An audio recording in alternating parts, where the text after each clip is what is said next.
Hai PS Fam, kembali lagi bersama kita. Hari ini kita mau bagi-bagi kalian program gratis. Program ini bertujuan untuk melatih kalian biar bisa dapet banyak repetisi pull up. Nggak cuma bisa pull up, penasaran? Jangan kemana-mana, tetap bersama kami di PHS. Nah, kemarin kita udah sempat kasih kalian cara cepat naikin repetisi pull up kalian secara curang. Nah, sekarang kita mau ngajak kalian nih kembali ke jalan yang benar. Oke, jadi cara yang bakal kita ajarin hari ini namanya metode Grease the Groove. Tapi biar gampang, kita singkat aja jadi GTG. Buat kalian yang buru-buru dan nggak bisa berlama-lama, kalian bisa langsung skip ke programnya di navigasi timestamp di bawah ini. Oke?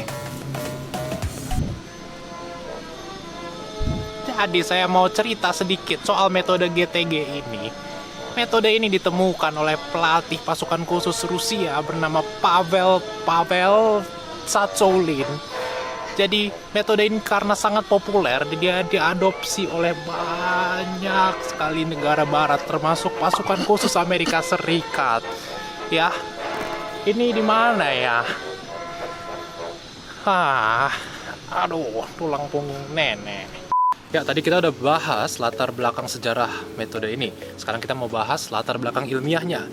Tapi sayangnya, metode ini emang belum pernah diuji secara akademis. Tapi, bila dilihat dari korelasinya, dari banyaknya hasil ini, dapat dibilang metode ini cukup efektif atau cukup bekerja, atau cukup ampuh.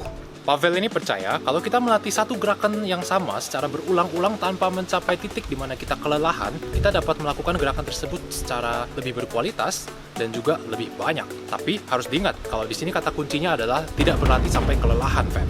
Oke? Nah, buat siapa sih sebenarnya program ini dibuat? Jadi program ini ditujukan buat kalian yang ingin meningkatkan repetisi gerakan-gerakan seperti push up, pull up, pistol squat, push up satu tangan, dan lain-lain. Oke, jadi habis ini kita akan langsung masuk ke programnya. Nah, sebelum kita masuk ke programnya, jangan lupa buat subscribe channel ini, like video ini, nyalain juga notifikasi belnya, biar kalian nggak ketinggalan informasi-informasi menarik kayak gini nih. Ya, karena kita bakal kasih program gratis habis ini. Jangan lupa subscribe. 3. Halo guys, welcome back to PHS bersama orang Jogja yang medok. Salah intro. Oh, maaf, bolo. Aku udah bolongmu. Sekarang kalian bisa langsung aja download programnya di deskripsi di video ini. Kalian cek aja, di situ pasti ada linknya. Di situ pertama ada 2 workout, yaitu jenis workout A dan workout B. Kita bahas dulu dari workout A. Workout A ini adalah workout yang paling mirip dengan konvensional GTG. Untuk siapa sih workout A ini? Workout A ini adalah untuk orang yang memiliki aktivitas kesehariannya dekat dengan bola bar. Jadi kita punya akses 24 jam lah, bisa dibilang gitu. Kita udah bilang seharian ya, bener-bener seharian. Kenapa? Karena kita lihat dari setnya aja 8-20 set. Itu setnya bener-bener banyak dengan waktu istirahat yang relatif sangat lama, yaitu 15-30 menit. Tujuannya adalah agar sistem syaraf kita, otot-otot kita tuh tidak lelah, jadi tetap fresh gitu. Makanya istirahatnya lama. Jadi 8-12 set. Tapi berapa repetisinya? Berapa kali kalian harus melakukan repetisi dalam satu set? Nah, untuk repetisinya kita bagi menjadi 2, yaitu high intensity day dan low intensity day. Pada low intensity day, kalian mau melakukan 40% dari repetisi maksimum yang bisa kalian lakukan dalam sekali jalan. Dan pada high intensity day itu kalian mau melakukan 60%. Kalian nggak tahu cara menghitungnya atau apa itu repetisi maksimum, bahkan kalian nggak tahu. Nah, repetisi maksimum adalah jumlah repetisi pull up yang bisa kalian lakukan dalam sekali jalan. Kalian mau melakukan tes ini minimal 2 hari sebelum kalian melakukan program ini. Jadi misalkan program ini dimulai dari hari Senin, kita mau mundur 2 hari sebelumnya, yaitu hari Sabtu. Kalian mau melakukan tes minimal hari itu. Tapi kalau kalian sebelumnya melakukan tes juga nggak masalah.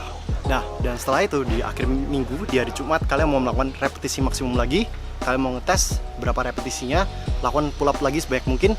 Dan pada minggu depannya, kalian melakukan kalkulasi ulang dengan repetisi maksimum yang baru. Kita kasih waktu kalian istirahat di hari Sabtu dan Minggu. Gunakan waktu itu untuk beristirahat. Jadi, untuk membiarkan sistem pusat syaraf kalian recover secara sempurna. Oh iya, ada yang kelupaan. Jadi di workout ini kalian prioritaskan untuk tidak mencapai kelelahan ya. Jadi jangan sampai lelah. Misalkan kalian kan 8-12 set. Misalkan kalian udah lelah di set 10, ya udah berhenti di situ aja. Kalau nggak kalian lanjutin boleh, tapi dengan repetisi yang dikurangin, oke? Itu sudah merangkup semua workout A. Sekarang kita masuk ke workout B. Untuk siapa itu workout B? Workout B adalah untuk orang yang hanya punya akses pull up bar pada waktu terbatas. Jadi misalkan kita cuma bisa nge-gym 1 jam setiap hari, misalkan gitu sih, kasarnya begitu. Karena itu, workout ini sudah dirangkum dan dikemas dalam waktu yang singkat, yaitu maksimal 1 jam. Kalau kita lihat set per minggunya itu pun berbeda-beda. Jadi kita bagi 4 minggu ya. Minggu pertama itu adalah 4 set, kemudian 5 set, 6 set, dan pada akhir minggu keempat itu kita melakukan 5 set. Dan waktu istirahatnya pun relatif lebih rendah dibandingkan workout A. Jadi 5-10 menit. Ya memang ini terhitungnya masih tinggi sih untuk workout biasa, tapi kita mau full recover. Kita mau pemulihan secara penuh sebaik mungkin. Makanya kita kasih waktu istirahat yang cukup lama. Nah, untuk repetisinya bagaimana? Sebenarnya mirip dengan workout A, tapi bedanya adalah pada minggu keempat. Yaitu minggu keempat, pada hari Senin kita mau melakukan repetisi sebanyak 70%. Jadi dibandingkan 60% kita melakukan 70%. Dan di hari berikutnya kita mau istirahat total, kemudian baru 60% istirahat total lagi. Dan di akhir minggu keempat kita mau melakukan tes repetisi maksimum dan diulang lagi kayak workout A. Jadi kita melakukan kalkulasi ulang buat minggu berikutnya, buat 4 minggu berikutnya. Oke. Itu semua udah merakup workout B. Tapi ada beberapa catatan penting. Yang pertama, misalkan kalian udah mulai lelah, kalian prioritaskan untuk ya jangan sampai kelelahan sebenarnya. Jadi kayak workout A, kalau misalkan kalian udah mulai lelah, kalian stop aja. Terus kalau kalian memiliki waktu lebih dari 1 jam, jadi kalian bisa tambahin waktu istirahatnya. Jadi nggak cuma sampai 10 menit, kalian bisa tambahin 15 sampai 30 menit. Itu jadi workout A lagi. Lupakan. 5, 4, 3, 2, 1, close the door. Ya, kalau kalian masih bingung jangan khawatir, ada Damai yang akan membantu contohin workoutnya. Jadi, kan aku sama rumah, rumahku sama pull up bar ini rada jauh, dan di rumah aku nggak ada pull up bar. Jadi aku akan pakai workout B. Sebelum aku mulai workout B ini, ingat, ada persiapan yang harus dilakukan, yaitu aku harus kalkulasi dulu repetisi maksimumnya berapa. Jadi aku bakal coba pull up sebanyak-banyaknya sampai lelah, udah nggak bisa lagi. Oke, kita coba. Mulai. 1, 2, 3, 4, 5, 6, 7, 8, 9. Oke. Jadi itu maksimum repetisi yang bisa Damai lakukan. 10 ya? 10. Jadi kita kalkulasi. Buat di workout B kan kita pakainya. Ya, kita pakai contoh B. Jadi kita butuh angka 40%, 60%, dan juga 70%. Oke. Untuk 40% berarti dikali 10 berarti jadi 4. Dan 60%, 6. dan 70%. 7. Ya, angka cantik gitu. Nggak cantik, kalau kalian max rep-nya 10, kebetulan banget. Ini gampang ngitungnya. Tapi kalau angkanya nggak bulat, kalian buletin ke bawah. Ya, benar. Karena balik lagi tujuannya, kalian tidak train to fatigue, jangan sampai kelelahan. Jadi kita pakai yang angka rendah. Terus, setelah kalian sudah mendapatkan 4, 6, dan 7 tadi, langsung aja ikutin jumlah set yang direkomendasikan dan waktu istirahat yang direkomendasikan juga. Jadi misalnya aku lagi training nih ke taman, aku bakal latihan 6 rep kali 4 set. Dan aku pakai waktu istirahat 5-10 menit. Kalau di total, aku bisa nyelesain workout ini kurang dari 1 jam gitu. Terus besoknya langsung lanjutin lagi 4 rep kali 4 set. Istirahat 5-10 menit sama, dan ini kayaknya bisa selesai lebih pendek dari sejam lagi. Udah, seterusnya tinggal kalian ikutin sampai ke minggu keempat, 7 kali 5 set, 6 kali 5 set, dan di hari terakhir kalian tes. Kalau udah selesai tes, dapat angka baru, misalnya dari 10 kalian naik jadi 15. Wow, itu banyak sih sebenarnya.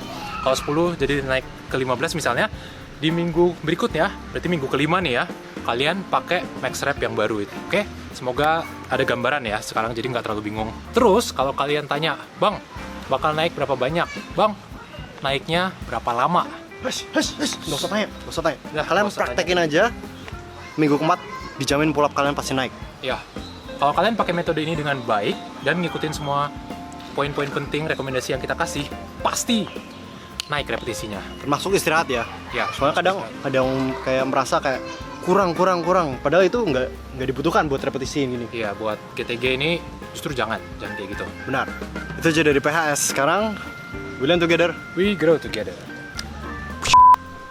Halo guys, welcome back to Korea Rumit bersama orang Jogja yang medok. Oh salah, Korea.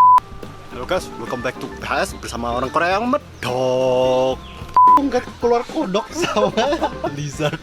Ternyata dia sudah membentuk ekosistem baru di dalam tongkat ini. Ya, soal metode GTG ini, metode ini ditemukan oleh pelatih khusus pasukan Soviet. Lupa.